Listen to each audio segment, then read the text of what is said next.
A paz do Senhor Jesus, eu sou o pastor Márcio Santos, fundador e diretor da Escola Teológica Shema, e neste vídeo eu quero apresentar a você o nosso novo projeto que estaremos desenvolvendo aqui no canal, chamado Dica de Livro. O projeto Dica de Livro tem como objetivo apresentar e naturalmente indicar a todos aqueles que nos acompanham os nossos vídeos, especialmente os alunos da Escola Teológica Shema, literatura que vão abençoar a sua vida, edificar e fortalecer a sua vida espiritual.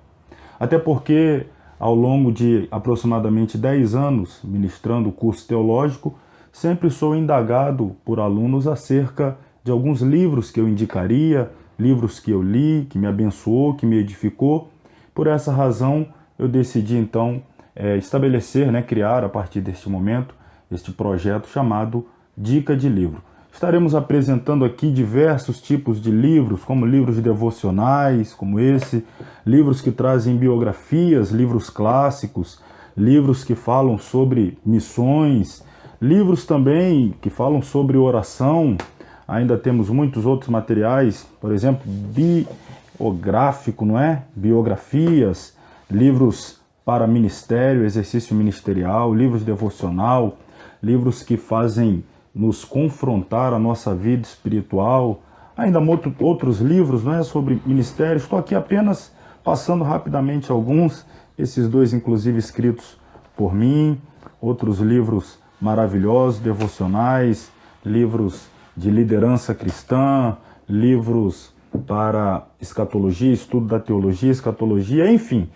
Nós vamos apresentar também Bíblias, também somos perguntados acerca de Bíblia, versões bíblicas, comentários bíblicos. O objetivo, então, é dar dica de livros.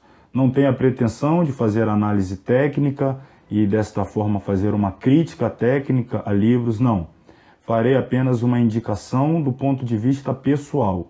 Os livros que me edificaram, que me abençoaram, Bíblias também que me edificam o seu conteúdo. Claro que não me refiro ao texto bíblico, mas os comentários, as Bíblias de estudo. Então é uma análise meramente pessoal, que me abençoam, que me edificam e que eu tenho todo o prazer de indicar para que você que gosta da boa leitura, você que gosta de ter bons livros para crescer na graça e no conhecimento, possa também adquirir e ser abençoado. Toda semana, uma vez por semana, estaremos apresentando um livro. Sempre na quinta ou na sexta-feira, o vídeo estará indo ao ar, então nos acompanhe. Se você ainda não é inscrito no canal, te convido a se inscrever, curta o vídeo, compartilhe para que outras pessoas também acompanhem e eu tenho certeza que você será muito abençoado. Na próxima semana, então, nos reencontramos. Estarei apresentando aqui o primeiro livro. Está entre esses aqui, mas não vou antecipar agora qual será. Mas na próxima semana, permitindo o Senhor, nos reencontraremos para a dica do primeiro livro. Deus te abençoe. A paz do Senhor Jesus.